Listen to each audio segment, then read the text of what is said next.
네, 오늘 그러면 통신 및 네트워크 개론 19번째 시간을 시작하겠어요. 좀 늦어서 죄송해요. 제가 아침부터 나와서 준비를 했는데도 욕심을 너무 부리다 보니까. 네. 강의 노트는 일단 챕터 7을 먼저 하고요. 끝낸 다음에 우리가 챕터 9으로 먼저 건너갈 거예요. 그래서 챕터 8은 다음에 할 거예요. 자, 봅시다. 지난 시간부터 우리가 본격적으로 챕터 7을 하기 시작했어요. 챕터 7의 타이틀이 뭐였죠? 챕터 7. 예, 트랜스포트였죠. 트랜스포트. 그래서 챕터 7은 트랜스포트라고 돼 있었고요. 어, 가장 중요한 이 전미사가 여기서 뭐라고요? 예, 포트였죠. 그렇죠? 그래서 트랜스포트 라는 이 제목을 가진 챕터 7은 소위 말하는 트랜스포트 레이어에 관한 것이고요. 트랜스포트 레이어는 OSI 7 레이어 모델이든 아니면 이 책에서 말하는 네트워크의 레이어드 아키텍처에서도 마찬가지고요. 네 번째 레이어, L4라고 하죠. 네 번째 레이어에 해당해요. 리뷰를 좀 한다면 레이어 3는 뭐였죠? 네트워크 레이어였죠. 그리고 레이어 2는 뭐였죠? 레이어 2는? 레이어 1은 뭐였어요? 레이어 1이 피지컬 레이어. 그렇죠? 네. 여기가 데이터 링크 레이어였죠. 그렇죠? 그래서 기억을 하겠지만 여러분이 이더넷 하면은 레이어 1, 2에서 스페시파이된 프로토콜이고요. 802.11도 마찬가지예요. 우리가 지금 파퓰러하게 사용하고 있는 그래서 와이어드, 와이어리스에서는 이더넷과 와이파이가 이 레이어 1, 2를 꽉 잡고 있는 거예요. 그리고 레이어 3부터는 이제 사실은 하드웨어적인 L3에서 작동하는 뭐 스위치 뭐 이런 것도 있지만 어쨌든 우리가 기억해야 될 것은 뭐였죠? 여기서 더 인터넷 프로토콜이라는 프로토콜이었죠. 그래서 여기서는 더 인터넷 프로토콜이라는 프로토콜이 중요하고요. 그다음에 레이어 4에서는 뭐가 중요하다고요? TCP, 트랜스미션 컨트롤 프로토콜이죠. 예, 트랜스포트였으면 더 좋았을 텐데. 그래서 이 대표적인 레이어 4의 프로토콜이에요. 대표적인 레이어 3의 프로토콜이에요. 대표적인 레이어 1, 2의 프로토콜이 이서넷과 IEEE 802.11 소위 말하는 와이파이 패밀리 또는 뭐 어멘드먼트가 되는 거예요. 자, 이렇게 있고요. 그래서 지난 시간에도 봤지만 어때요? 이 레이어 1, 2, 3, 4를 가장 잘 기억하는 것은 여러분이 예를 들면 TCP 세그먼트가 IP 패켓에 인캡슐레이트 되고 IP 패켓이 이더넷 프레임에 인캡슐레이트 되고 IP 패켓이 뭐였죠? 예, 802.11의 와이어리스 패킷에 프레임에 인캡슐레이트 되고 이런 식으로 이제 생각을 하면 되는 거죠. 그리고 결정적으로 피지컬 레이어 프레임이 있었어요. 그렇죠? 그래서 거기서는 정말 웨이브 폼이 적용됐죠. 그래서 컨티뉴어스 타임 시그널로 바뀌고 요거를 여러분이 잘 기억하셔야 되고요. 특히 제가 방금 전에도 설명했지만 챕터 8이 뭐 사실 큐잉 디어리에 관한 건데요. 이렇게 가면 너무 그럴 것 같아서 제가 여기 LTE라고 돼 있지만 뭐 NR, LT 위주로 먼저 챕터 9을 설명한다고 했잖아요. 그래서 이 챕터 9을 설명할 때 제가 우리 도서관에 있는 도서관에도 일렉트로닉 버전이 있는 요 5G NR이라는 책이 정말 두껍죠. 네, 사이즈를 맞춰보세요. 5G NR이라는 이 책에서 뭐 두꺼우니까 다 커버할 게 아니라 이런 레이어드 아키텍처, 레이어드 네트워크 아키텍처를 어떻게 이용해서 책이 기술되어 있나를 보여주려고요. 예를 들어서 여러분들이 커뮤니케이션 엔지니어를 하더라도 이제는 뭐 지금쯤에 알겠지만 여러분이 레이어 1에서 사느냐, 2에서 사느냐, 3에서 사느냐, 4에서 사느냐에 따라서 완전히 다른 세계를 사는 거죠. 저처럼 레이어 1, 2 위주로 사는 사람은 어때요? 예, 이 5G NR이라는 이런 책을 가져와서도 주로 어디를 보겠어요? 레이어 1, 2를 보겠죠. 물론 챕터 1에 있는 전체 이 5G NR이라는 새로운 표준이 어떤 식으로 전체 커뮤니케이션 네트워크를 구성하는지는 공부를 하겠죠. 그래서 그런 거를 한번 따라가 보려고 해요. 그리고 제가 전에도 말했지만 이 레이어 1, 2 엔지니어이기 때문에 그쪽에 대해서 더 설명을 더 하고 싶어요. 사실 이 과목에서도 너무 이 교과서 자체는 하이어 레이어 오리엔티드 되어 있고 레이어 1, 2는 사실 수박 거달기로 너무 되어 있기 때문에 자, 어쨌거나 그래서 다시 돌아와서 이 트랜스포트 레이어에 대해서 이제 우리가 배우는 거고요. 그러면 요 IP 패킷과 TCP 우리 교과서에선 패킷이라고 하는데 세그멘트는 어떻게 다르냐?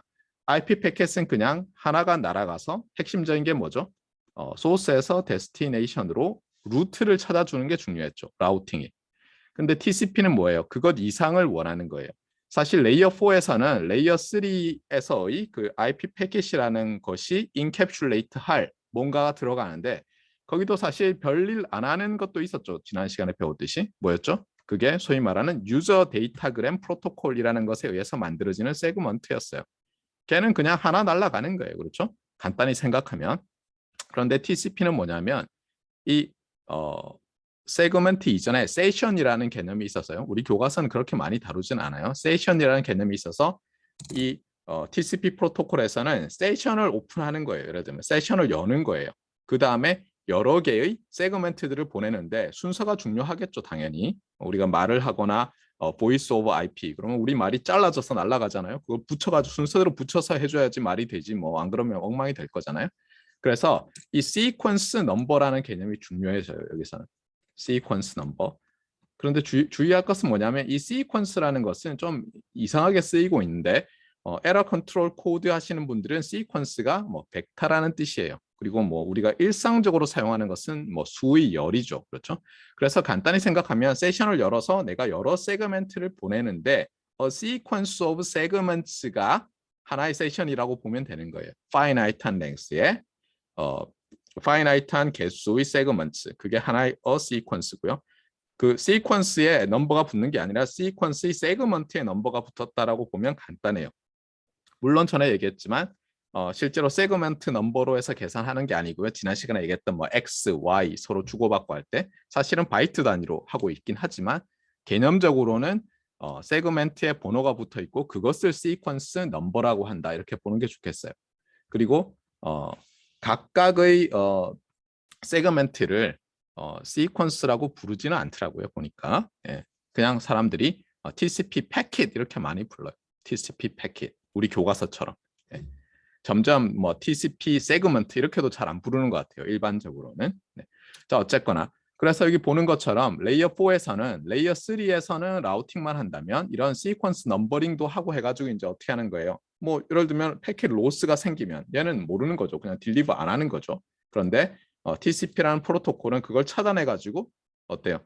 빨리 보내주세요. 다시 보내주세요. 하고 뭐라 그랬어요? ARQ라는 그렇죠?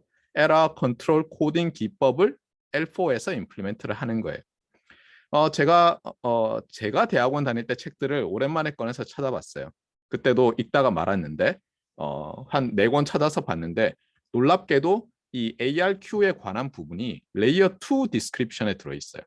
그러니까 그때는 정말 에러 커렉션, 에러 뭐 컨트롤 이런 거는 다 레이어 1, 2에서 일어난 일이고 하이어 레이어에서는 그냥 체크만 하고 버리고 이런 식으로 생각했었나 봐요. 근데 우리 교과서는 보면 이 ARQ를 레이어 4에 놨는데 사실 제가 봤을 때 그 이유 중에 하나는 뭐냐면 저 ARQ에 사용하는 지금 말했지만 시퀀스 넘버 있잖아요. 그게 어디 들어있어요? 그게 예, 그게 트랜스포트 레이어에서 만드는 TCP 프로토콜이 만드는 세그먼트의 헤더에 들어있죠. 나머지는 그냥 밑으로 레이어에 내려가면은 어때요? 인캡슐레이트 돼 있어서 실제로 L1, L2에서 작동하는 어떤 기기가 있다면 걔는 실제로 그 안에 있는 걸 열어보지 않죠. 그렇잖아요. 그러니까 이 ARQ라는 에러 컨트롤 프로토콜 자체는 에러 컨트롤 스킴 자체는 L4에서 작동한다고 보는 게 사실 제가 지금 봐서 보면 맞아요. 그래서 예전 책들과 많이 다르더라고요. 예전 책은 우리가 지난 시간에 잠깐 언급했던 Stop and Go, Go Back and 이게요. 이 알고리즘들이 레이어 2에서 설명이 돼 있어요. 레이어 2 챕터에서. 아시겠죠? 그만큼 지난 불과 한 20년 정도 만에 엄청나게 세상이 바뀐 거예요. 교과서가 그냥 아예 구조가 바뀌었을 정도로. 자, 어쨌거나 그래서 이제 ARQ라는 스킴이 특히 이 레이어 4에서 TCP라는 프로토콜에서 중요하고요. 여기서 두 가지를 기억해 달라고 했어요. 뭐였죠? ARQ에서. 당연히 acknowledgement 위주로 되어 있다고 했죠. 에크를 주느냐 안 주느냐로 인해서 우리가 그 정보를 가지고 하는데 중요한 게 따라 붙는 게 뭐라고요? 여러분이 파블로프스 두들링 도그처럼 에크 그럼 바로 침이 줄줄줄 나와야 된다 그랬어요. 타임 아웃. 그러니까 타이머가 있어야 돼요. 타이머가 있어서 타이머를 딱 셋하고요. 그리고 패킷을 날린 다음에 그러니까 어떻게 보면 TCP 세그먼트를 날리면 여러분이 바로 타이머를 켜는 거예요. 간단히 생각하면. 그래서 저거 받았다고 하는 답이 에크가 안 돌아오면 뭔가 잘못됐군 이렇게 생각하기로 한 거예요. 그래서 이 개념이 타임아웃과 타이머라는 개념이 매우 중요하다 이런 말들을 했었어요. 자 그리고 이 ARQ를 쓰는 방법 중에서 제일 처음에 했던 게 간단한 게 스탑 앤 웨이트였죠. 그냥 보내고 기다리는 거였어요. 그랬더니 어떤 일이 생겨요? 스탑 앤 웨이트를 하면. 네. 이 라디오 트랜스미션 죄송합니다. 챕터 9을 준비하다 보니까 라디오란 말이 나왔어요. 라운드 트립 타임 동안에 하나의 TCP 세그먼트밖에 못 보내죠. 아무리 내가 네트워크의 링크를 향상시켜도 스탑 앤 웨이트로 하면은 안 되는 거예요. 네. 그래서 어떻게 하냐면 고백 N이라고 하는 방법을 도입했어요. 이건 어떻게 한다고요? ARQ는 ARQ인데 이제 어떻게 보면 unacknowledged 된 게 있어도 몇 개까지는 그냥 미리 보내는 거예요. 그렇게 되면 어떻게 돼요? 당연히 이 라운드 트립 타임 안에 만약 에러가 없다면 이제 내가 이 고백 N이라고 해서 이게 N개의 세그먼트를 날릴 수 있는데 N개가 커지면 커질수록 사실 이 파이프라이닝을 통해서 더 빨리 전송할 수 있게 되죠. 그래서 이 스탑 앤 웨이트는 어떻게 보면 고백 N인데 N은 1이에요. 뭐 스페셜 케이스로. 근데 그걸 고백 N이라고 할 필요가 없는 거죠. 그래서 어떻게 보면 N을 1보다 크게 잡음으로써 이제 향상이 되는 거예요. 그런데 주의할 건 뭐냐면 이 N을 지난 시간에 제가 자세히 얘기하는데 이 N을 픽스할 수도 있고요. 이거를 베리어블로 바꿀 수가 있어요. 업데이트를 할 수 있게. 그래서 어떻게 돼 있냐면 오늘 우리가 지난 시간에도 했지만 많이 볼 방법들은 얘한테 베리에이션을 줘가지고 우리가 뭔가를 해보자는 거예요. 그리고 심지어 이뿐만 아니라 우리가 말하는 컨제스천 컨트롤, 그다음에 플로우 컨트롤도 다 이 사이즈랑 관련이 있어요. 물론 주의할 건 뭐냐면 컨제스천 컨트롤은 이 트랜스밋 하는 녀석이 자기가 갖고 있는 윈도우 사이즈고요. 그 다음에 플로우 컨트롤 하는 녀석은 리시버가 가지고 있는 어떻게 보면 버퍼 사이즈예요. 그런데 또 관련이 있어요. 이것과 뒤에 보시면 알겠지만 이 두 개가 결합이 돼요. 그래서 결국은 이 윈도우 사이즈가 굉장히 중요한 거예요. 이 모든 레이어 4의 태스크들 중에서, 태스크들 사이에서. 다시 말하지만 레이어 4에서 우리가 다루는 주제는 처음에는 뭐죠? 처음에는 ARQ를 다뤄요. ARQ를 통해서 어떻게 릴라이어블하게 커뮤니케이션을 할 거냐. 그런데 너무 느리면 안 되고 좀 빨라야 되니까 어떻게 하면 향상시킬 수 있을까? 그거고 또 하나는 컨제스천 컨트롤, 플로우 컨트롤이에요. 근데 이게 다 보면 이 ARQ에서 쓰는 윈도우 사이즈, 그 다음에 우리가 시퀀스 넘버, 뭐 이런 넘버링 하는 방법 이런 것과 다 관련이 돼 있어요. 자, 그래서 방금 얘기했듯이 일단 스탑 앤 웨이트는 너무 하고 그래서 고백 N을 하는 거죠. 그래서 지난번에 이 윈도우를 이렇게 쉬프트 하는 법을 말해줬어요. 그래서 TCP 세그먼트에 보면 시퀀스 넘버 필드가 있는데 거기서 어떻다고요? 내가 기대하는 다음번 세그먼트의 또는 여기서는 TCP 패켓의 넘버를 에크에 붙여서 보내는 거예요. 당연히 내가 에크를 보낼 때 어때요? 지난번에 그 플래그가 있다고 했죠. 플래그가 9개가 있다고 했어요. 제가 찾아보니까 옛날 책들이라서 제 책들 플래그가 뭐 6개밖에 없고 막 그래요. 플래그 비트가 옛날 버전인가 봐요. 예. TCP/IP 옛날 버전인 것 같은데 어쨌든 그래서 이제 그 플래그에다가 셋을 해놓으면 이게 에크다. 그러면 당연히 어떻게 했어요? 그 에크라는 것뿐만 아니라 그 에크라는 플래그가 온 되면 에크 필드를 보는 거죠. 그 에크 필드에 이게 적혀 있는 거예요. 나는 6번째 패킷을 기대해 이렇게 하는 거예요. 그래서 지난번에 이 그림에서 얘기했지만 만약 수신기가 또는 데스티네이션이 1, 2, 3, 4, 5 그다음에 6은 못 받고 7, 8, 9를 받았다면 에크에는 에크의 시퀀스 넘버 필드에는 2, 3, 4, 5, 6 그다음에 6, 6, 6 이렇게 보내는 거예요.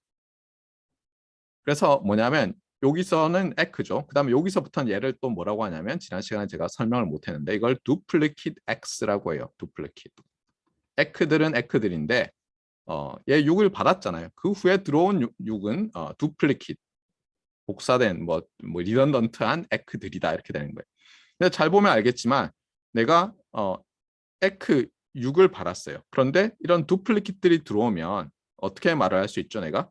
여기서는 특히 내가 보낸 게 5 다음에 6, 7, 8, 9 4개밖에 없었잖아요. 그런데 6, 6, 6이 들어왔어요. 그 얘기는 뭐냐면 우리가 마치 그 카드놀이, 트럼프 카드놀이 할 때 우리가 게스하는 것과 굉장히 비슷하죠. 아, 여기서 딱 보고 사실은 바로 6번이 로스군 알 수 있죠, 여기서는. 물론 우리가 한 12번까지 보냈는데 뭐 6이 또 한 3개밖에 안 들어왔어요. 그러면 뭐가 로스인지는 사실 알기 어렵죠. 맞습니까? 하지만 분명히 정보가 있죠. 정보가 조금이라도 들어있잖아요. 그래서 이런 것들을 갖다 버리기 너무 싫은 거예요. 그래서 어떻게 한다고요? 고백 n을 또 향상시키기로 했죠. 그래서 SEC라고 불리는 Selective Acknowledgement. 예, 이게 TCP SEC라고 해서 아예 그냥 이렇게 쓰는 사람들이 있어요. TCP SEC 이렇게. 그래서 이 acknowledgement를 줄 때 그냥 단지 내가 기대하는 다음번 세그먼트 넘버만 주는 게 아니라 또 어떻게 해요? 당연히 이 TCP의 프로토콜을 향상시켜 놓은 버전이 있을 거 아니에요? 거기는 내가 sec를 쓰느냐 안 쓰느냐를 negotiation 할 수 있고 sec를 쓰면 또 당연히 플래그에 sec on 뭐 이런 게 있겠죠. 그러면 또 그 sec의 필드가 있을 거고 그 sec 필드에 뭐냐면 내가 받은 것들을 보내는데 번호를 그냥 쓰는 게 아니라 내가 어디서부터 어디까지 받았다. 그다음에 뭐 중간에 또 누락이고 또 어디서부터 어디까지가 있을 거 아니에요. 그래서 컨세큐티브하게 받은 녀석들에 대해서 TCP/IP 버전 4라고 흔히 부르는 우리 녀석들은 어떻게 되냐면 한 4개 정도까지는 보낼 수 있다고 해요. 4개 정도까지는. 그래서 여기서는 지금 여기 이그젬플에서는 어때요? 에크로 2를 보내고요. 여기는 다음번 익스펙트 하는 거예요. 그 다음에 세크의 3은 얘는 하나니까 받았어요. 3부터 3이니까. 그 다음에 또 2에서 3, 4 이렇게 해서 이렇게 되고요. 그래서 우리 교과서에서는 뭐 좀 다르게 설명을 했지만 여기 세크 필드에는 예를 들면 내가 3개 연달아 있고 요게 연달아 첫 번째 하나고 요게 두 번째, 요게 세 번째다라는 식으로 알려줄 수 있다. 트랜스미터한테. 그리고 4개까지 가능하다. 이런 게 4개 덩어리 뭐 이런 얘기를 했었어요. 자, 그다음에 타이머 얘기를 하면서는 그 익스포넨셜 에버리징 하는 것에 대해서 조금 설명을 했고요. 제가 말했지만 이 과목은 제가 최대한 계산은 그 뭐죠? 가게용 계산기, 공학용 계산기가 아니라 그런 것만 써도 되게. 그러니까 여러분 아이폰이라면 아이폰에 뭐예요? 세로로 해서 계산기 앱 있잖아요. 디폴트 계산기 앱. 세로로 놓고만 써도 되는, 가로로 놓으면 거기 막 공학용 계산기처럼 뭐가 줄줄이 나오죠. 그런 거 안 써도 되는 걸로 하겠다고 했기 때문에 이걸 굳이 계산하는 건 안 했지만 여러분이 익스포넨셜 에버리징 하는 이런 기법들은 알아둘 필요가 있어요. 뭐 여기선 복잡하게 설명을 했지만 뭐 이렇게 보면 되죠. 여러분이 어떤 xn이라는 뭐 넘버가 있고요. 아니면 x라고 해도 돼요. x라는 넘버가 동일한데 거기에 노이즈가 더해져요. 그렇게 해서 여러분이 yi를 받아요. 근데 여러분은 이제 그러면 yi를 받았는데 x를 알고 싶잖아요. 그때 쓰는 방법은 뭐예요? 뭐 예를 들면 y1, y2에서 쭉 받은 다음에 그렇죠? y 뭐 한 100만 개 받은 다음에 100만으로 나눠주면 대충 되겠죠. 그런데 이거는 안 변할 때는 그래요. 근데 이게 서서히 변한다고 생각해 보세요. 서서히. 이거 서서히란 말이 참 어려운데 그렇죠? 서서히 변하면 어떻게 해야 되겠어요? 이렇게 하다 보면 과거의 값이 너무 현재의 값과 비교해서 동일한 웨이트가 되잖아요. 그래서 간단히 이야기하면 이런 거예요. 지금 1, 2 해서 여기가 10의 6승이고 이게 now예요. now.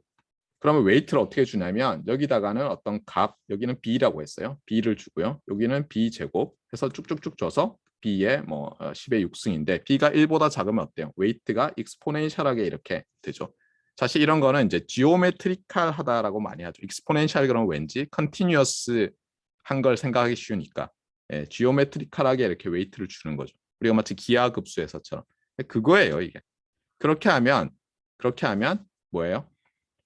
이게 천천히 변한다면 아예 안 변할 경우에도 이것보단 못하겠지만 어쨌든 우리가 추정하고 싶은 x 값으로 상당히 빠르게 수렴하고요. 그다음에 심지어 서서히 변하더라도 수렴하는 거예요. 그런데 그게 참 좀 애매하죠. 충분히 서서히가 뭐냐. 그래서 여기서 교과서에서 그림을 보여줬어요. 그래서 여기서는 그 웨이트를 아까 제가 뭐 이렇게 웨이트를 준다고 했잖아요. 제일 처음에 b제곱 이렇게 주는데 얘가 0.5일 때와 1일 때를 비교하는 거예요. 0.1이라는 얘기는 뭐죠? 예를 들어서 지금 들어오는 게 1이면 그 전에 거는 0.1이고 그 전에 거는 0.01이고 이렇게 되는 거죠. 그러니까 굉장히 빨리 잊어버리는 거죠. 얘는 fast forgetting이죠. 그렇죠? 빨리 잊어버리는 거죠. 그랬더니 어떻게 돼요? 현재 지금 들어오는 노이즈 베리언스가 크면 삐죽삐죽한 녀석이 나타나는 거예요. 상대적으로 이 녀석에 비해서. 그래서 이거는 현재 값이 가장 노이지하고요. 그다음에 여기 보면 얘는 좀 잘 얘는 여전히 노이즈가 좀 있는 거예요. 예. 그다음에 0.5가 되면은 잘 못 쫓아가게 되겠죠. 예. 0.5가 참 0.5가 뭐죠? 얘가 너무 빨리 잊어버리는 거죠. 그렇죠? 예. 맞나요? 지금 맞게 하고 있나요? 거꾸로 말한 것 같은데. 잠시만요. 맨날 헷갈려요. 제가 말하는 거랑. 예, 예. 그렇죠. 여기서는 뭐냐면 내가 현재 가지고 있는 메모리에 대해서 여기랑 좀 다르네. 메모리에 대해서 웨이트를 주는 거고요. 네. 네. 네, 이건 여러분이 생각해 보세요. 제가 오늘 너무 긴장해서 머리가 안 돌아가는데 네, 지금 이 그림이 맞나요? B가 0.1이면 여기서는 이렇게 되네요. B가 0.1이면 내가 과거에 에버리지 한 것에 웨이트를 많이 주는 거죠. 네. 우리는 주로 R을 쓰는데 이게 헷갈리게 돼 있어요. 네. 그래서 내가 방금 전까지 에버리지에 웨이트를 1-b만큼 주는 거예요. 그러니까 1-b를 생각하면 여기서는 0.5고 여기서는 1-b가 0.9잖아요. 그 얘기는 뭐냐면 얘가 슬로우 포게팅이에요. 제가 죄송해요. 슬로우 포게팅이에요. 얘가 패스트 포게팅이에요. 큰일이에요. 그렇죠? 자, 그래서 이렇게 삐죽삐죽한 녀석이 들어올 때 스무드하게 얼마나 바꿔주느냐인데 스무드하게 바꿔주더라도 빠르게 변하면 이제 못 따라가는 거죠. 그런 일들이 있어요. 여기서는 이제 exponential averaging이라는 말을 썼어요. 자, 그리고 이제 오늘부터 이제 congestion control, flow control을 보고요. 제 생각에는 끝낼 수 있어요. 그래서 챕터 9으로 일단 넘어가겠어요. 자, 그래서 congestion control을 봅시다. 지난번에 우리가 그 오버뷰를 할 때 학기 초에 이 컨제스천 컨트롤은 어떤 걸 생각하라고 했죠? 이렇게 길이 있는데 뭐 사거리인데 뭐 이렇게 돼 있는 사거리예요. 그리고 많은 차량들이 여기 예를 들면 잠실 야구장이 있어서 롯데랑 LG랑 경기를 해서 보러 가야 되겠다. 이렇게 돼 있어요. 그러면 어때요? 굉장히 많은 차량들이 몰리겠죠. 그렇죠? 그러면 여기 뭐가 일어나죠? 여기서 이제 컨제스천이 일어나죠. 뭐 교통일 때는 트래픽 컨제스천이라고 하죠. 트래픽 컨제스천. 미국에서는 뭐라 그래요? 왜 늦었니? 그러면 약속 시간에 예를 들면 남자친구가 늦게 왔더니 여자친구한테 왜 늦었어? 하고 막 그러고 있어요. 그러면 뭐라고 해요? 한마디 탁 던지죠. 트래픽 이렇게. 트래픽 컨제스천이 있어서 그랬다는 말이죠. 컨제스천 이렇게 얘기 안 하더라고요. 트래픽 그러더라고요. 자, 어쨌거나 그래서 결국은 뭐냐면 요게 길이 하나고 차량이 여러 대 오는 그 이미지를 생각하라고 했어요. 굉장히 적절한 비유기 때문에. 그러면 이제 이렇게 볼 수 있죠. 예를 들면 얘가 지금은 야구장 가는 길인데 그게 아니라 여기에 어떤 라우터가 있어요. 라우터가 있고 여기 라우터에 여러 개의 링크가 연결돼 있고 그다음에 얘가 라우터는 뭐예요? 그러면 받아가지고 패킷을 받아서 어떻게 하죠? 디캡슐레이트를 하는 거죠. 왜냐하면 여기서 들어온 링크의 프로토콜과 내가 연결해서 다른 라우터로 만약 연결한다면 보낼 라우터 요 링크의 프로토콜이 다를 수가 있죠. 그래서 하는 일이 뭐라고요? 디캡슐레이트라고요. 내가 읽어서 어디로 보내야겠다를 정하고 나면 포트를 정하는 거죠. 내부적으로. 그러고 나면 다시 인캡슐레이트를 해서 레이어 1까지 여기 싣는 거죠. 맞습니까? 그래서 지난번에 뭐 제가 그 챕터 1에 있는 그림까지는 가지 않겠어요. 어떻게 돼 있어요? 그 그림이 있었죠. 레이어를 따라서 쭉 내려와서 링크를 따라갔다가 다시 쭉 올라가는 그림이 있었죠. 이렇게 빌딩 두 개 있는 것처럼 돼 있는 그 그림이 있었어요. 교과서에. 그래서 그런 일들이 계속 일어나고 있는 거예요. 자, 이런데 어떻다고요? 이 라우터는 문제가 뭐냐면 처리하는데 유한한 속도를 가지고 있죠. 그렇죠? 우리가 굉장히 좋은 라우터를 사더라도. 그 다음에 그럼 어떻게 되죠? 여기서 패킷들이 마구 도착하면 어때요? 예, 버퍼에 쌓이는 거죠. 또는 스택에 쌓이는 거죠. 그런데 그 버퍼는 사이즈가 유한해요. 그럼 어떤 일이 발생해요? 버퍼에서 오버플로우가 생길 수가 있죠. 그러면 이제 패킷 로스가 생기는 거죠. 맞습니까? 참고로 우리가 지금 건너뛰려고 하는 이 챕터 8은 안 한다는 얘기가 아니에요. 챕터 8에서는 큐잉 티어리를 다루고 있는데 Q는 어때요? 그림을 뭐 이렇게 그리잖아요. 그래서 이게 버퍼고요. 얘가 이제 서버라고 불려요. 이 전체를 하나의 Q라고 하고요. 사실 Q로 그러면 줄 그래서 요것만 얘기하는 것 같은데 뭐 사람들이 요렇게 다 얘기해요. 그래서 서버와 버퍼로 돼 있는 거예요. 어떻게 보면. 근데 이게 이제 유한한 거죠. 그래서 이제 여기서 버퍼에서 오버플로우가 생길 수 있고요. 물론 이제 중간에 어떻게 보면 레이어 1, 2에서 문제가 생겨서 그렇죠. 레이어 1, 2에서 문제가 생겨서 예를 들어서 내가 레이어 2로 작동하는 어떤 기기가 딱 열어봤는데 얘가 책섬이 안 맞아요. 이서넷이에요. 그러면 그냥 갖다 버리겠죠. 그다음에 레이어 1, 2까지는 문제 없어서 어쨌든 레이어 3 디바이스에서 수신이 됐어요. 그래서 또 IP 패킷에 또 뭐가 있어요? 패킷에 책섬이 있죠. 그래서 열어봤어요. 그랬더니 안 맞아요. 그럼 또 버리죠. 뭐 에크 날려주고 이런 게 아니에요. 그렇죠? 에크는 뭐예요? 데스티네이션이 날리는 거예요. 그러니까 중간에 있는 녀석들은 그냥 버리는 거예요. 문제가 생기면. 자, 이렇게 되니까 좀 주의할 것은 뭐냐면 사실 이 트랜스미터 입장에서는 이게 리시버라고 또는 소스 데스티네이션 입장에서 보면 트랜스미터 입장에서 내가 보내고 나면 그렇잖아요.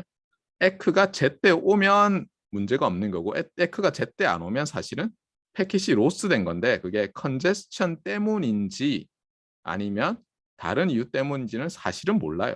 그렇죠? 그거를 명심하고 이걸 보세요. 그러니까 얘가 모든 패킷 로스의 이유는 아니다라는 거예요. 얘가 모든 패킷 로스의 이유는 아니다라고. 특히 이제 와이어리스로 가면서 이 와이어리스 링크가 오늘도 제가 아까 열심히 만들고 있었지만 굉장히 릴라이어블 할 때가 있고 안 할 때가 있는데 그 베리에이션 격차가 굉장히 심해요. 그래서 이제 저기서 이제 문제가 생기는 거죠, 여러 가지.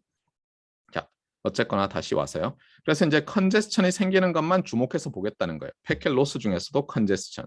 그런데 그러면 이 컨제스천이 생기면 뭔가 내가 일을 해야 될 거 아니에요. 그냥 뭐 컨제스천 생겨가지고 에크가 안 온다 그러면 몰라 하고만 있을 수는 없다는 거예요. 왜냐하면 나는 단 하나의 패킷만 보내는 게 아니라 여러 개를 보내야 돼요. 또 하나 두 개가 아니라 굉장히 많은 걸.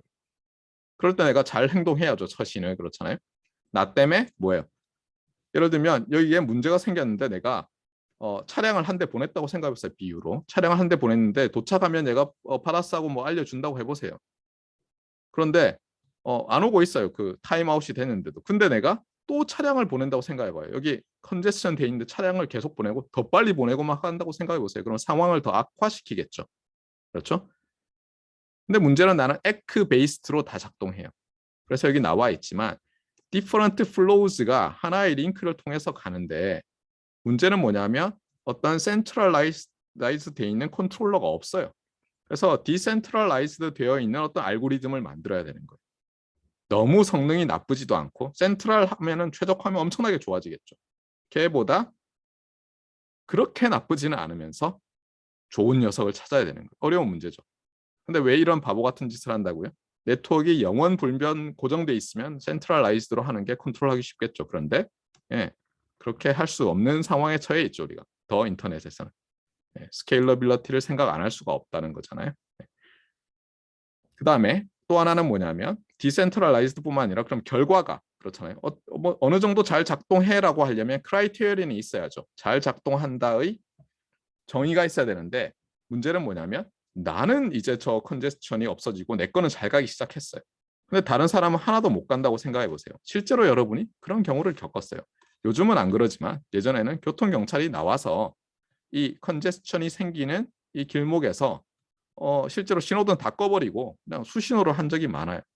그런데 머피의 법칙인지 모르지만 느낌은 뭐냐면 항상 내가 있는 길의 트래픽만 좀 불공평하게 하고 이쪽 길은 잘 보내주는 것 같아요.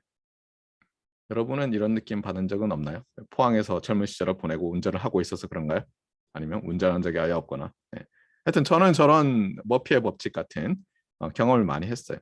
그래서 또 중요한 것은 뭐냐면 이게 fairness예요. 그런데 지난번에도 한번 봤지만 이게 fair조차도 어때요? 이게 정의하기 나름이죠. 제가 그때 경제학 얘기를 하면서 설명을 했었잖아요. 그렇잖아요.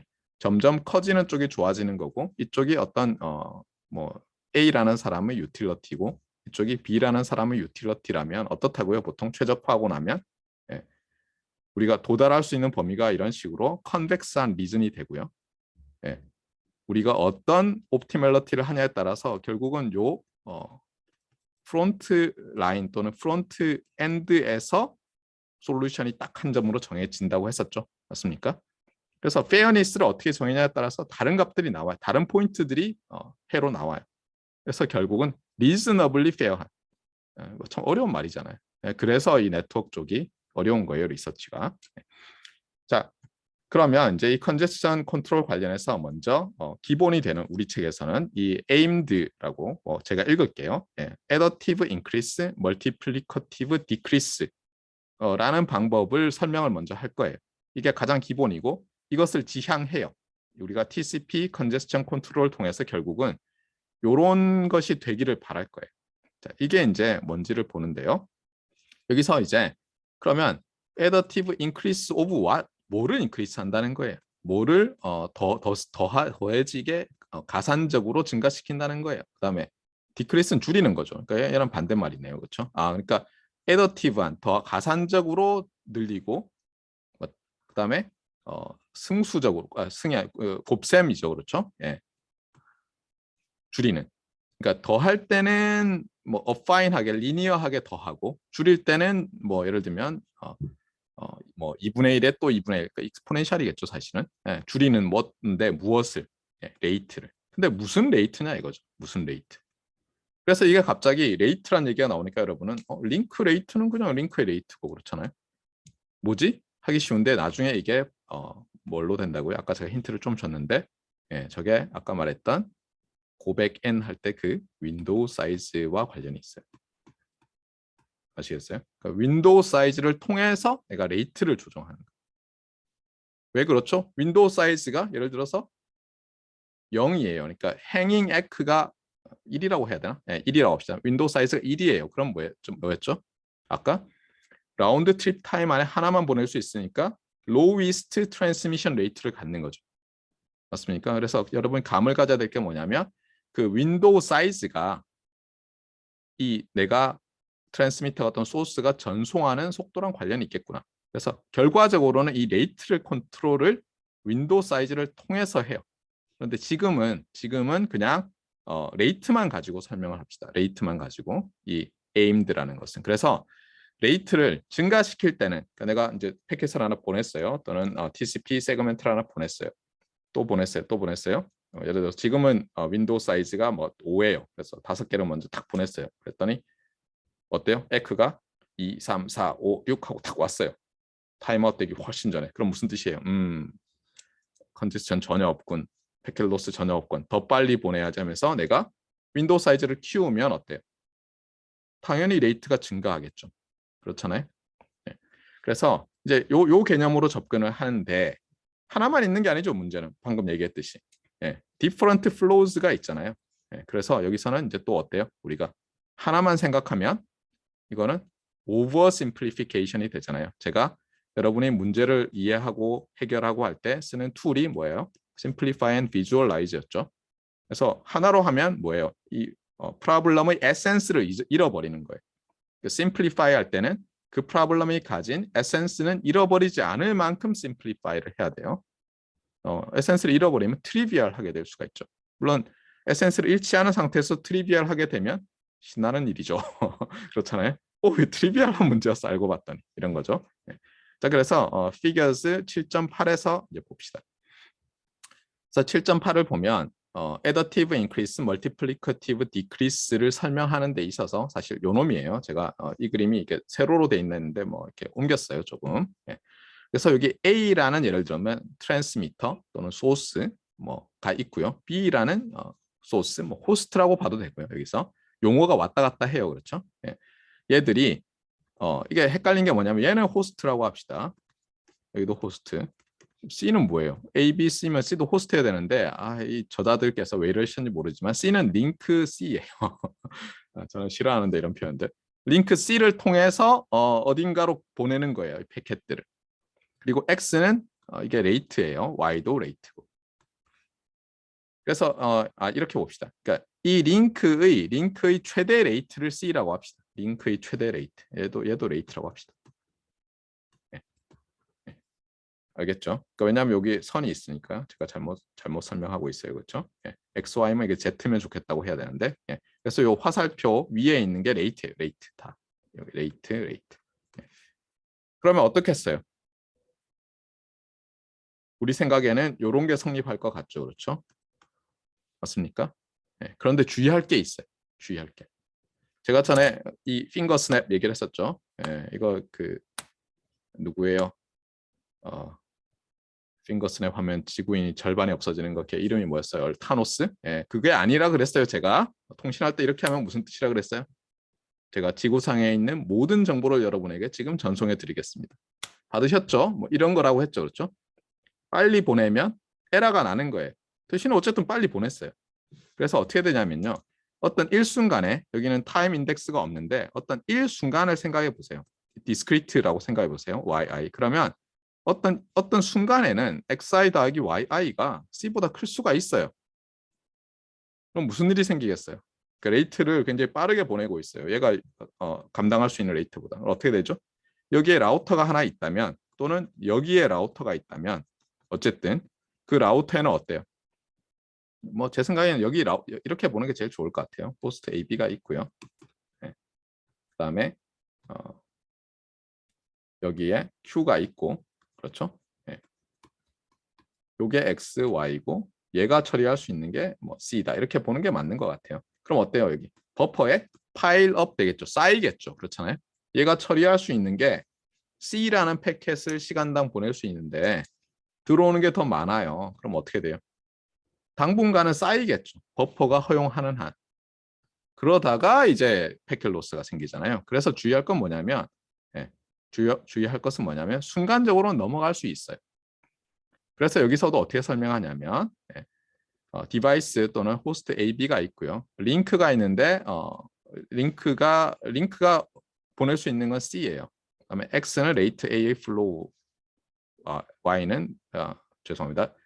X는 A의 플로우의 레이트고요. Y는 B의 플로우 레이트고.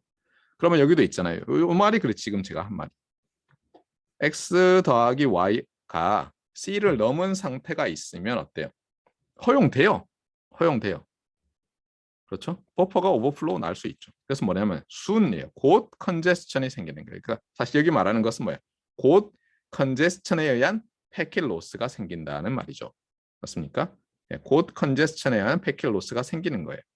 그럼 이제 어떻게 되겠어요? 패킷 로스가 생기면 패킷 로스가 생겼다는 건 어떻게 알아요? 디바이스 AB는 에크가 안 오죠. 그렇죠? 그래서 뭐냐면 이제 요 그림이 그걸 설명하는 거예요. 주의할 것은 뭐냐면 저자들이 여기 제가 하듯이 이렇게 뭐 XI, YI 이런 식으로 설명을 안 했는데 대신에 그냥 번호만 달아놨어요. 번호만. 그래서 여기 1이라고 하면 제가 말한 요 인덱스 i가 1일 때고요. 2는 타임 2, 3, 4 뭐 이렇게 봐도 되는데 여기서 이제 주의할 게 있어요. 여러분 교과서를 보고 있는 학생들은 지금 딱 볼 거예요. 이거 1이 아닌데 교과서에서는. 네, 교과서에 타이포가 있어요.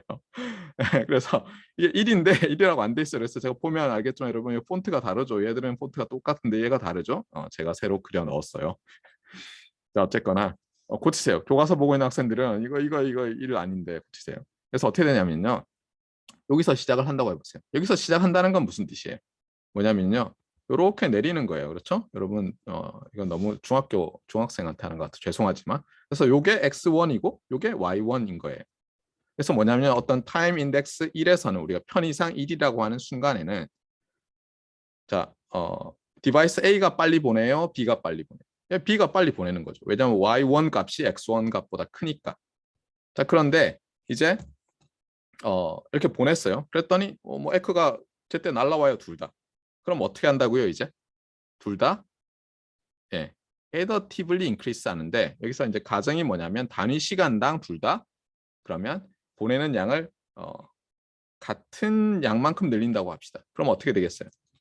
지금 뭐 2라고 돼 있지만 여기 중간에 여러 지점들이 있는 거예요, 편의상. 예를 들면 이게 뭐 예를 들면 10이고 이게 20이라고 생각하고 여기 11, 12, 13, 14 이렇게 있다고 생각하셔도 돼요.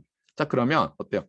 시간이 가면은 여기서 리니어하게 증가시키고 시간이 가면 리니어하게 증가시키는데 두 개 양이 똑같다고 하면 당연히 어떻게 이동하겠어요? xi, yi 페어가 이 선을 따라 이동하겠죠. 여기 기울기가 뭐예요? 이 슬로프가 1이죠, 여기서. 맞습니까? 네. 그런 면에서 additive increase예요. 쭉 인크리스를 해요. 그래서 제가 얘기했듯이 어디 도달해요? x 더하기 y가 얘가 이 커브가 x 더하기 y가 c라는 커브 직선이죠. 자, 그거를 어떻게 해요? 여기서 딱 바로 도달합니까? 그리고 뭐죠? 아니죠. 이게 디센트럴라이즈드 돼 있기 때문에 얘들은 몰라요. 그냥 패킷이 에크가 잘 오면 계속 증가시키죠. 그래서 어떻게 하냐면 뚫고 나가는 거예요, 이걸. 그래서 요 리즌이 x 더하기 y가 c보다 큰 리즌인데 뚫고 어떤 지점까지 가는데 이제 어떤 일이 생겨요? 예, 버퍼 오버플로우 뭐 이렇게 되니까 에크가 안 오죠. 그럼 얘들이 이제 아이쿠야 2번에서 1번에서는 야 신난다였고 2번에서 아이쿠야 그러고 어떻게 한다고요? 이제 줄이는데 예를 들어서 절반으로 줄인다고 해보세요. 멀티플리커티브 디크리스인데 절반으로. 그러면 여기서 요 지점에서 자 x는 뭐였죠? x는 요게 x2죠. 얘의 절반이니까 이게 x3죠. 자, y는 뭐죠? 얘가 y2죠. 그러니까 얘의 절반이니까 얘가 y3죠. 네, 수업 중입니다, 아직. 네. 그래서 요게 3번 지점이 된 거예요. 아시겠죠? 그러니까 여기서는 예를 들어서 여기서는 제 생각에 이 그림이 조금 이상한데요. 여기서는 여러 지점일 거예요. 그러니까 이거는 뭐 10번에서 20번으로 가고요. 예. 예. 여기서부터 여기까지는 예. 예를 들어서 2분의 1로 바로 줄인다면 얘가 21번이 되겠죠. 그래서 이게 그림이 좀 이상하다고 제가 설명을 하고 있는 거예요. 어쨌든 애더티브하게 인크리스하고 문제가 생기면 멀티플리커티브하게 2분의 1로 줄인 거예요. 자, 이 상태에 왔어요. 자, 그 다음에 또 어떻게 돼요? 이제 x 더하기 y equal c보다 작은 에리어에 있으니까 어떻게 또 슬금슬금 늘리겠죠. 그런데 여기서도 마찬가지지만 기울기가 1로 늘려요. 이렇게. 그럼 또 이제 어느 지점에서 벗어나겠죠. 그 다음에 또 아이쿠야 하면 또 절반으로 움직이고 이게 오고요. 그 다음에 또 이렇게 가고 또 절반으로 내리고 하다 보면 어디로 가겠어요? 눈치가 빠르겠지만 네, 결국은 여기에 수렴한다라는 거예요. 이 지점은 뭐라고요? x 더하기 y가 c이고요. 또 주의할 건 뭐예요? 이 직선은 기울기가 1일 테니까 x 이퀄 y 그러니까 이퀄 2분의 c인 요 지점으로 수렴한다는 거예요. 이 방법을 쓰면 놀랍죠, 그렇죠? 디센트럴라이즈드 돼 있는데 어떻다고요? 네. 레이트를 additive increase, multiplicative decrease로 하니까 어때요? 이게 페어하잖아요, 지금 이거는 완전히 페어하죠. 네. 물론 이제 예를 들어서 A가 보내야 될 게 더 많아요, 더 많아요 하는데도 시끄러 조용해. 그러니까 예를 들면 이런 거죠. 키가 2m짜리 덩치가 몸무게가 100kg인 사람과 키가 170에 67kg인 사람이 있는데 야 너도 사람이고 쟤도 사람이니까 밥 요만큼만 먹어. 이렇게 하면은 사실 안 되죠, 그렇죠? 그런데 여기서는 일단 그렇게 되죠. 네, 그렇게 되는 거예요. 그리고 이 방법이 이 aimed 이 방법이 N-게이 플로우에 대해서도 똑같이 적용할 수 있다는 거예요. 그러니까 이게 흥미로운 게 뭐냐면 레이트를 뭐예요? 각자 조종하는데도 각자가 additive increase, multiplicative decrease를 하니까 마치 센트럴라이즈된 누가 있어가지고 할당해 준 것처럼 모든 디바이스들이 같은 레이트로 저 링크를 쉐어하게 되더라는 거예요. 그래서 이게 상당히 괜찮구나. 그래서 어쨌든 여기에 도달하자. 지금 보면 이제 레이트를 조정하고 있으니까 뒤에 나오겠지만 뭘 어떻게 한다고요? 윈도우 사이즈를 조정하는 걸로 여기 이 에임드 방법을 모사해 보자라고 하는 게 컨제스천 컨트롤이에요. 자, 당연히 이제 리파인을 해야 되겠죠. 리파인을 하는데 어떻게 할 것이냐. 이 리파인을 하는 데 있어서 지금 보면 아니 잠깐 컨제스천 컨트롤이라고 해놓고는 왜 자꾸 ARQ 얘기를 하느냐. ARQ 관련돼서 이 그림이 ARQ 관련된 얘기잖아요. 하는데 제가 뭐라 그랬죠? 예, 이게 예전에는 이게 에라 컨트롤은 로어 레이어들의 일이라고만 되어 있었지만 어때요? 실제로는 그 프레임 헤더를 보면 또는 세그먼트 헤드를 보면 거기 나와 있는 정보를 가지고 쓰니까 이제 하이어 레이어로 되어 있고요. 그래서 이 ARQ는 레이어 4의 주제로 되어 있고요. 또 어때요? 그 ARQ에 사용하는 윈도우 사이즈를 가지고 지금 컨제스천 컨트롤 같은 걸 하니까 이게 보면 ARQ 스킴과 이 컨제스천 컨트롤, 플로우 컨트롤이 다 얽혀 있는 거예요. 그래서 여러분이 정신을 바짝 차리지 않으면 잠깐 지금 내가 지난주에 있나? 이렇게 생각하기 쉬워요. 잘 보세요. 그래서 여전히 또 뭐예요? 갑자기 타임아웃과 에크 얘기를 하는 거예요. 타임아웃과 에크. 그러니까 이 ARQ에서 에크를 사용해서 이 ARQ를 하는 이 방식과 인티그레이트 돼 있는 거예요. 플로우 컨트롤, 컨제스천 컨트롤이. 자, 그래서 이제 어떻게 하느냐? 아까도 뭐 약간 얘기를 했지만 이제 보면 소스가 에크를 받는데 그렇잖아요. 소스는 여기서는 트랜스미터예요. 네, 트랜스미터가 리시버로부터 에크를 받는데 자 이런 식으로 쭉 날라오는 거예요. 그러면 뭐예요? 아까 제가 얘기했죠. 이 녀석들을 14번에 대한 duplicate x라고 했죠. 그렇죠? 네, duplicate x가 와요. 그러면 이제 duplicate x가 이렇게 오고 있으면 어떻게 돼요? 지금 14번에 대해서 14, 14, 14 이렇게 오면요. 어때요? 내가 타임아웃이 되기 전에라도 타임아웃이 되기 전이라도 그렇잖아요. 되기 전이라도 그냥 보내버리는 거예요. 알았어, 14번 보내줄게 하는 거예요. 그렇게 하자는 거예요. 타임아웃 될 때까지 안 기다리고. 언뜻 생각하면 아니 지금 이게 무슨 컨제스천 컨트롤이야. 이건 뭐 빨리 보내는 거 아니야? 이렇게 생각할 수 있죠. 근데 일단 들으세요. 그래서 세 개의 두플리킷 X가 오면 타임아웃 전에 그냥 보내버리는 거예요. 자, 이게 셀렉티브 어크날리지먼트와 관련이 있어요, 없어요? 거기에 또 임프루브 한 거죠, 그렇죠? 네. 자, 그래서 어떻게 하냐면 얘는 이제 패스트 리트랜스밋만 하는 거예요, 그렇죠? 지금은. 그러니까 이거는 마치 보면 그냥 에크에 있어서 트랜스미션하는 속도를 오히려 올린 거예요, 그렇죠? 패스트 리트랜스밋. 그런데 이제 우리 교과서에서 뭐라고 하냐면 이렇게 해도 여전히 느리다는 거예요. 잠깐 이상하죠, 그렇죠? 컨제스천 컨트롤 하는데 왜 자꾸 느리다는 얘기를 하지? 컨제스천이 생기면 슬로우 다운 해야 되는 거 아닌가? 네, 헷갈리지만 따라가요. 그래서 여기서는 뭐냐면 fast retransmission을 또 그 아까 우리 ARQ 스킴에 추가를 해요. 그런데도 여전히 느려요. 그러니까 계속 지난번 주제를 하고 있어요. 그렇죠? 컨제스천 컨트롤 얘기 살짝 꺼내놓고는 자, 그래서 뭐냐면 그 다음에는 이제 fast recovery라는 방법을 또 도입을 해요. 그런데 먼저 뭐라고 하냐면 fast recovery라는 새로운 방법 또 추가하는 방법 없을 때와 있을 때 이렇게 나눠요. 그래서 뭐라고 하냐면은 여기서 fast recovery는 이 fast retransmit은 뭐예요? 그냥 내가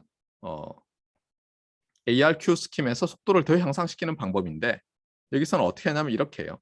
그러니까 위에 거는 지금 보면 이제 위에가 이게 소스예요. 소스가 이제 보내는 거고요. 밑에가 이제 데스티네이션 이렇게 봐도 되고 리시버라고 봐도 되고요. 그래서 이게 여러 개의 세그먼트들을 날리고 있고 위에는 세그먼트 번호들이에요. 네. 그래서 100번 날리고 101번, 102번, 103, 104에서 쭉 해서 132까지 날렸어요. 참고로 지금 트랜스미터는 윈도우 사이즈가 32고요. 네. 100번까지는 이미 에크를 받았기 때문에 여기서 이제 101 이렇게 하는 거를 받았어요. 101이라고 적혀 있는 시퀀스 넘버를 받아서 윈도우를 101부터 132까지 딱 세팅하고요. 여기서 다시 윈도우 개념이 나오죠. ARQ에서의 고백 N 할 때 그 N. 그래서 윈도우를 32로 세팅을 하고 어때요? 그 다음에 뚱뚱뚱뚱 보냈어요. 32까지. 그런데 지난번에도 얘기했지만 이 점선이 말하는 것은 얘가 로스 됐다는 거라고 했어요. 네. 자, 로스가 일어나요. 그러면 이제 무슨 문제가 생기느냐? 네. 계속 어떻게 해요? 100일, 100일, 100일, 100일 하겠죠. 왜냐면 101번이 안 오니까 얘는 101번을 기대하면서 100일, 100일, 100일 하는 걸 보낼 거 아니에요? 그러면 그전에는 어떻게 돼요? 100일, 100일, 100일 하면은 타임아웃 딱 되면 타임아웃 되면 그 다음에 이제 보내는 거죠. 타임아웃 되면은. 그런데 이제 패스트 리커버리에서는 어떻게 하느냐? 패스트 리커버리에서는 윈도우 사이즈를 이제 바꿔요. 그래서 여기 이제 설명을 봅시다. 요걸 보냈고요. 요게 윈도우라서. 그다음에 101번이 로스가 생겼어요. 그래서 에크가 100 한 다음에 101, 101, 101 이렇게 오고 있어요. 그래서 아까 말했지만 fast retransmit은 뭐예요? 이미 되어 있는 거예요. 그래서 101, 101, 101이 처음 날라오고 101, 101, 101 하면은 fast retransmit을 할 뿐만 아니라 이게 retransmit 할 뿐만 아니라 이 순간 내가 윈도우 사이즈를 이제 줄일 거예요. 윈도우 사이즈를. 왜냐하면 문제가 있으니까. 이게 이제 컨제스천 컨트롤이라는 거예요. 아시겠어요? 자, 다시 말해요. 그러니까 아까 제가 fast retransmit은 뭐예요? duplicate echo를 받으면 내가 타임아웃 되기 전에 그 빨리 보내줘 하는 녀석을 그냥 그러니까 기대하는 놈을 그냥 보내버리겠다는 게 fast retransmit이고요. 네. 그런데 그렇게만 하지 않고 컨제스천 컨트롤을 추가해서 어떻게 하냐면 fast retransmit을 할 때 보통 어떻게 한다고요? 예, 윈도우 사이즈를 줄이는 거예요. 아시겠어요? 왜냐하면 지금 문제가 있으니까. 그렇잖아요? 문제가 있으니까 윈도우 사이즈를 줄이는 거예요. 윈도우 사이즈를 줄였는데 그냥 줄여놓고 있는데 또 어때요? 좀 있으면 에크들이 정상적으로 오겠죠. 그런데 문제는 얘가 윈도우 사이즈를 줄여놓고 그럼 언제 늘릴 거예요? 언제 늘리죠? 네. 이제 그게 문제가 되죠. 그걸 내가 너무 서서히 늘리면 어떻게 되겠어요? 너무 서서히 늘리면 컨제스천은 문제가 안 되겠지만 그렇잖아요. 저 로스가 이 로스가 컨제스천에 의한 것이었으면 윈도우 사이즈를 줄이는 것, 그냥 단지 패스트 리트랜스밋을 하는 것뿐만 아니라 윈도우 사이즈를 줄이는 게 도움이 되겠지만 어떻게 늘릴 거냐는 거예요. 그걸 너무 서서히 늘리면 문제가 되고 너무 빨리 늘리면 또 컨제스천이 생기겠죠.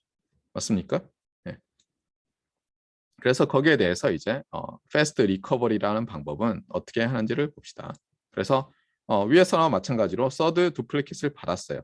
그래서 윈도우 사이즈를 줄이면서 그 다음에 바로 보내는데 얘만 보냈어야 되잖아요. 그렇죠? 얘만 보냈어야 되는데 어떻다고요? 네. 줄줄이 보내는 거죠.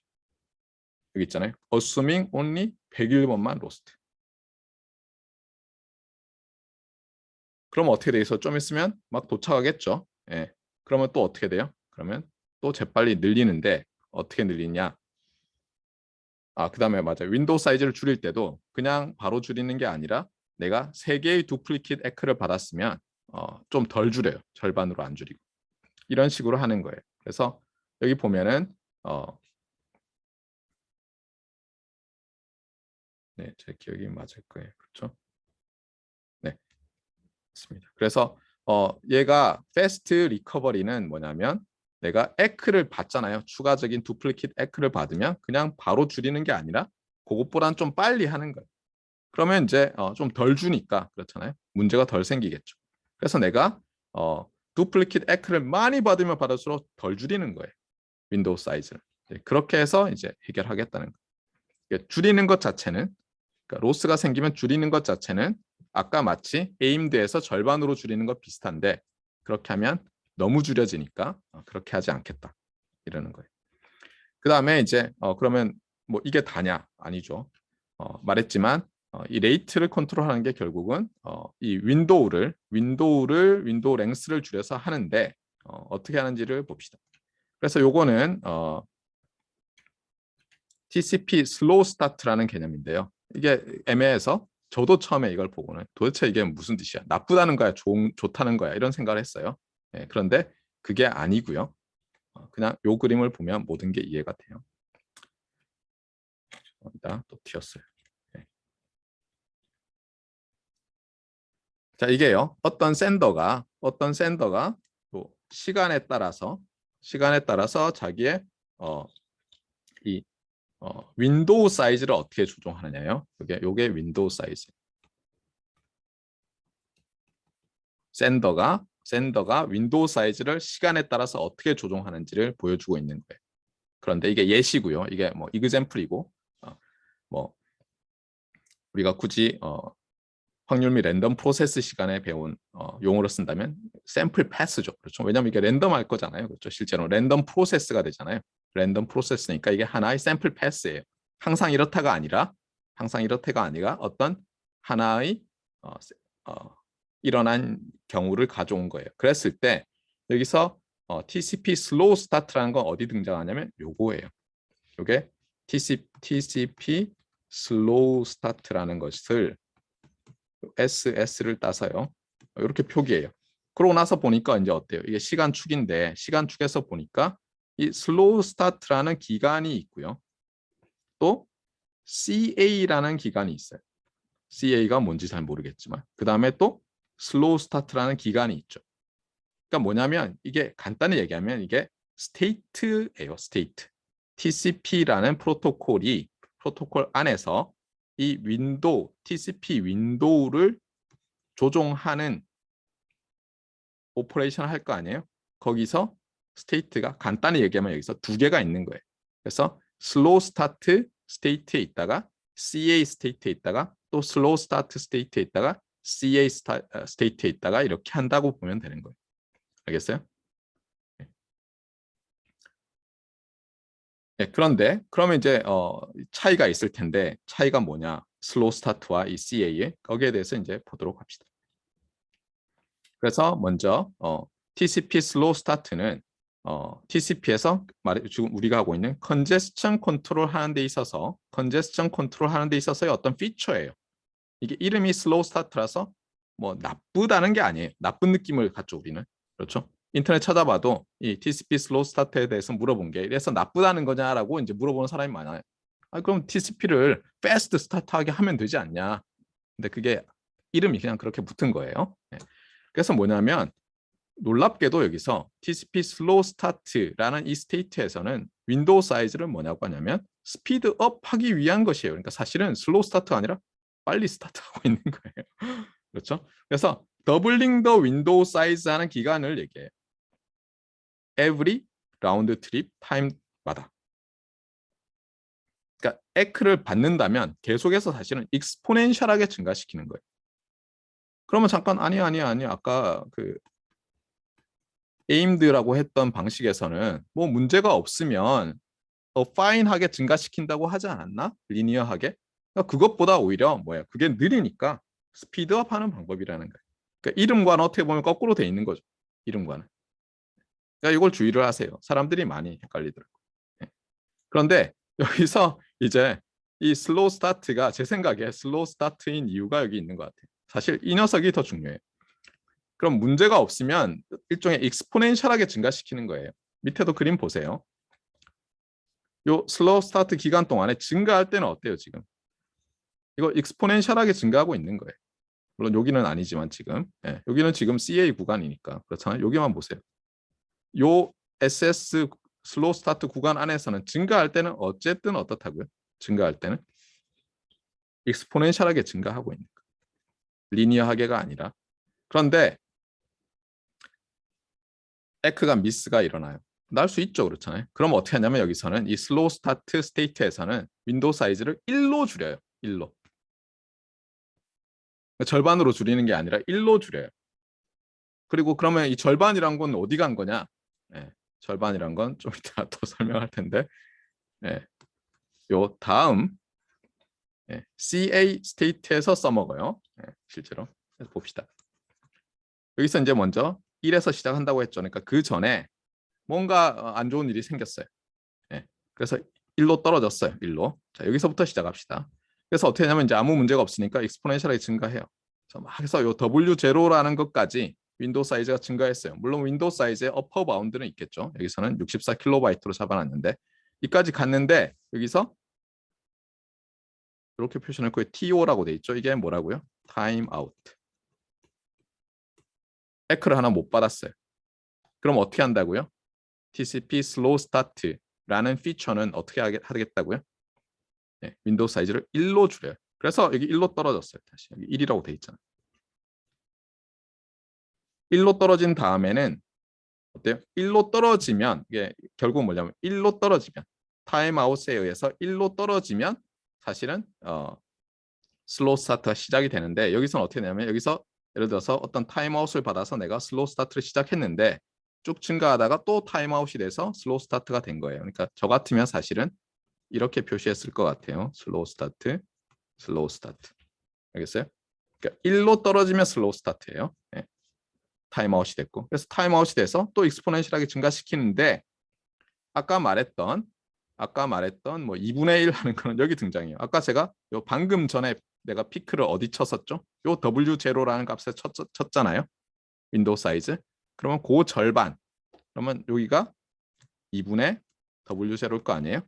그래서 어떻게 하냐면요. 제가 이렇게 해서 타임아웃이 떨어졌잖아요. 그래서 익스포넨셜하게 증가시키다가 2분의 W0가 되면 그때는 다시 어떻다고요? 그때는 에임에서 얘기했던 additive increase처럼 돌아가요. 그래서 여기서는 이렇게 additive하게 증가시키는 거. 아시겠어요? 네. 자, 그런데 여기서는 어때요? 여기서 떨어지잖아요. 근데 떨어지는 게 지금 여기 뭐라고 적혀 있죠? DA가 뭐였죠? 기억납니까? duplicate echo죠. 그래서 세 개의 duplicate echo를 받았어요. 예를 들어서 제가 세 개의 duplicate echo를 받았기 때문에 어떻게 해요? 여기서 어떻게 해야 돼요? 아까 fast transmission, retransmission 하면 보내야죠. 그렇죠? 예. 그다음에 윈도우 사이즈를 줄이는데 절반으로 줄이나요? 아니면 어떻게 하나요? 예, 절반으로만 줄이면 또 문제가 있어서 fast recovery. 세 개를 받았으니까 절반에서 세 개만큼은 올리죠. 그래서 여기서는 뭐냐면 절반으로 줄이고 세 개만큼 증가시킨 거예요. 맞습니까? 그래서 여기서 또 시작해요. 아시겠죠? 예. 근데 여기는 지금 1이 아니잖아요. 1이. 예. 1이 아니고. 예. 그래서 여기서는 이제 어떻게 해요? 또 익스포넨셜하게 열심히 늘어나고 있죠. 예. 네. 이런 과정들을 이제 계속 보여주고 있어요. 그래서 네, 하여튼 이렇게 되고 있고요. 그래서 여기서는 이제 또 보면 3 duplicate echo가 일어나면 또 툭 떨어졌다가 3개니까 그만큼 올라가고 익스포넨셜에 가다가 또 떨어지면 리니어하게 증가하고 하면서 이제 뭐 기억을 잘 하는 거예요, 얘들이. 그래서 어쨌거나 말하고자 하는 핵심은 이 TCP 슬로우 스타트라는 것은 이 슬로우 스타트랑 여기 CA congestion avoidance라는 페이즈, 슬로우 스타트랑 스테이트 페이즈랑 congestion avoidance라는 페이즈인데 이 두 개를 왔다 갔다 하는 거 아시겠죠? 이렇게 함으로써 어때요? 윈도우 사이즈가 조정이 되고 윈도우 사이즈가 조정이 됨으로써 트랜스미션 레이트가 조정이 되는 거예요.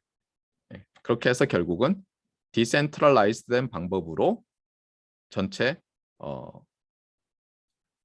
이 링크가 쉐어가 일어난다는 거예요. 근데 이제 교과서에서 이런 얘기들을 하고 있어요. 여기서 이제 문제가 되는 게 뭐냐면요. 라운드 트립 타임마다 뭐 이렇게 조정을 하잖아요. 그렇죠? 근데 이러면 라운드 트립 타임이 다 다를 거 아니에요. 그래서 라운드 트립 타임이 짧은 애가 이득을 볼 수가 있죠. 빨리빨리 업데이트를 하면서 빨리빨리 애더티브하게 늘리니까. 그래서 여러 다른 매저들이 임플리멘트 되어 있다 이런 말을 하고 있어요. 이게 그 얘기죠. 그렇죠? 적은 RTT를 가진 애가 더 빠르게 증가시키면 아까 우리가 에임드 그 그림에서 봤지만 기울기가 달라지는 거죠. 맞습니까? 예를 들어서 요 그림 다시 볼까요? 여기서 만약 증가시킬 때 X가 더 빨리, 그러니까 호스트 A가 더 빨리 증가시키면 어떻게 되겠어요? 얘가 더 빨리 가니까 이게 이렇게 기울어지겠죠. 그렇죠? 맞습니까? 그러면 이 기울기로 수렴하는 게 아니라 이렇게 된 걸로 수렴하니까 최종적으로 X 값이 더 커지는 걸로 수렴하겠죠. 그래서 이 그림이 굉장히 단순해 보여도 많은 것을 임플라이 하고 있어요. 그래서 뭐 여러 가지 문제가 있다 이런 말들을 했어요. 자, 그리고 이제 뭐 여러 터미널로지들을 설명하고 있는데 보면 TCP 한 다음에요. 여기다가 이제 이름들을 붙이는데 아까 제가 요 얘기는 했었죠. 그렇죠? TCP SEC라고 해서 Selective Acknowledgement가 있는 TCP의 버전을 TCP SEC라고 하고 그것 말고도 뭐 타호, 리노, 뉴 리노 이렇게 해서 이름들이 이제 붙어 있대요. 그래서 우리가 잘 아는 오리지널은 그냥 TCP라고 하고요. 고백 N으로 바꿔서 이 당신은 혁명이겠죠. 그렇죠? 오, N배나 빨라졌어. 이러면서 그걸 TCP 타호라고 한대요. 그다음에 fast retransmission. 어떻게 한다고요? 타임 아웃 되기 전이라도 보내는 거죠. 물론 어떻게 해요? 그냥 보내고 끝내서 ARQ 잘하자는 게 아니라 윈도우 사이즈는 절반으로 줄이고요. 그다음에 그렇게 했더니 너무 줄이는 것 같아. 그래서 빨리 리커버 하자. 그래서 내가 두플리킷 액 받은 만큼은 문제가 없는 것 같으니까 그만큼은 더 해주자. 그게 뉴리노. 아시겠죠? 이런 식으로 이름이 되어 있다고 해요. 저도 처음 알았어요. 자, 그다음. 그래서 이제 컨제스천 컨트롤이 뭐라고요? 이 에라 포워드 에라 커렉션 죄송합니다. 포워드 에라 커렉션 에라 컨트롤 코드인 그렇죠?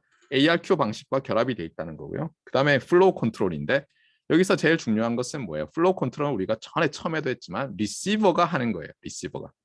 리시버가 하는데 문제는 이게 트랜스미터에서 윈도우 사이즈와 전혀 관련 없는 게 아니다라고 제가 얘기했어요. 우리 처음에 제가 우리 챕터 시작할 챕터래요. 이 과목 시작할 때 오버뷰 할 때는 마치 리시버가 자기의 버퍼 사이즈를 불러줘서 그냥 그걸로 다 되는 것 같지만 지금 보면 뭐예요? 이게 ARQ와 관련이 있잖아요. 없지 않잖아요. 모든 게. 컨제스천 컨트롤, 플로우 컨트롤이 다 ARQ와 관련돼 있고 ARQ에서 핵심은 뭐예요? 보내는 녀석이 자기 윈도우 사이즈를 알려주는 거죠. 그래서 관련이 있다는 거고요. 그래서 여기서 책에서는 XY라고 안 했지만 그냥 편의상 제가 두 개의 베리어블 XY를 도입하겠어요. 그래서 하나는 뭐냐면요. 하나는 이 R에서 리시버의 그렇죠? 예, 윈도우 사이즈. 이 리시버 윈도우 사이즈란 것은 사실은 버퍼 남아있는 양 이런 거. 버퍼 남아있는 양 이렇게 보면 돼요. 자, 그 다음에 Y는 뭐냐? Y는 여기서 그래서 컨제스천 윈도우니까 아까 말했던 트랜스미터가 가지고 있는 윈도우죠. 이게 그러니까 이게 TX 윈도우 사이즈고요. 얘는 RX 윈도우 사이즈랑 관련된 거. 윈도우라고 하면 좀 이상하죠. 그렇죠? 버퍼 랭스, 버퍼 이래야 되는데 하여튼 여기서는 계속 윈도우라는 말 써서 헷갈리는데 윈도우가 두 개 있는 거예요. 간단히 얘기하면. 네. 그 다음에 여기서 공통적으로 나오는 게 out이라는 세 번째 베리어블인데요. out은 뭐냐면 아직 에크가 되지 않은 뭐 세그먼트의 개수 이렇게 보면 돼요. 여기는 이제 바이트라고 했는데 이 책에서도 보면 이게 어, 모든 세그먼트가 정보수가 같다고 볼 때가 있고 막 복잡하게 돼 있어요. 근데 사실은 다 바이트로 처리하는데 그냥 윈도우 랭스라고 할게요. 그래서 어떻게 하냐면 계산은요. 사실 x의 계산과 y의 계산 자체는 x의 계산과 y 계산은 다 tx가 해요. 왜 그래요?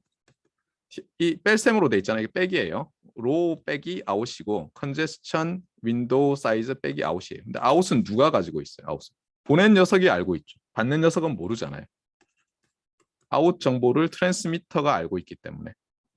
그래서 실제로 이 RAW라는 정보를 이 리시버가 에크 패킷에 프레임에 넣어서 보내지만 그렇잖아요. 그래서 그것이 결과적으로는 플로우 컨트롤을 하지만 실제로는 또 뭐예요? 트랜스미터가 보내는 것에 따라서 플로우가 컨트롤이 되는 거예요. 그래서 얘는 어떻게 하냐면 TX가 요 X와 Y의 미니멈 값을 정해요. 얘는 뭐냐면 버퍼가 유한하니까 그렇잖아요. 유한하니까 너무 빨리 보내면 곤란하겠네 하는 거고요. 얘는 뭐죠? 얘는 내가 아직 에크가 충분히 도착을 안 했으니까 윈도우 사이즈 중에서 남은 게 얼마일까요? 그러니까 얘는 뭐예요? 얘랑 얘 중에서 어느 하나라도 바이올레이트 되면 곤란하겠죠. 그러면서 미니멈으로 해서 보내는 거예요. 그래서 이것이 새로운 어떻게 보면 뭐 레이트 관련된 거죠. 네, 정보가 되는 거예요. 그래서 나와 있지만 플로우 컨트롤은 데스티네이션에 의해서 된다라고 그냥 얘기를 해요. 앞에서도 보면 컨제스천 컨트롤은 샌더, 플로우 컨트롤은 리시버 또는 데스티네이션.